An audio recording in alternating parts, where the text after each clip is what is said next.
It's a pleasure to be sharing today's scripture reading with you, which is taken from Sirach 47, verses 2 to 11. We are reading the story of David.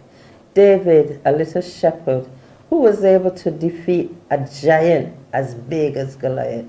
I read it and I'm saying to myself, can you imagine you're a small shepherd boy with just a slingshot and you see this giant, but David knew he had God on his side, and he spoke with God being in his heart as he did that slingshot and slay that giant that day, and became such a pride in his neighborhood that everyone thought how wonderful he was. He went on to do more in the work of God with armies and so on.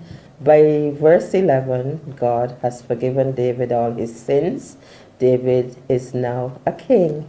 And we relate the story of David to the giants we are facing in our lives. There are so many giants. The giant of children.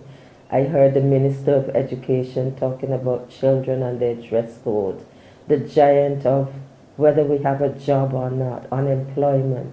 The giant of sickness in our lives, the giant of troubles one way or the other, and all the time we have to think about David, and we can tell ourselves these are giants. That with God, if we have faith, if we have the strength in God, that we will realize that we can overcome them.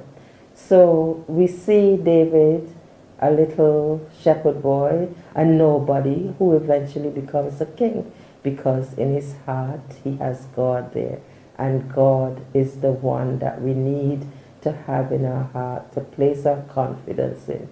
God will help us no matter what we are facing.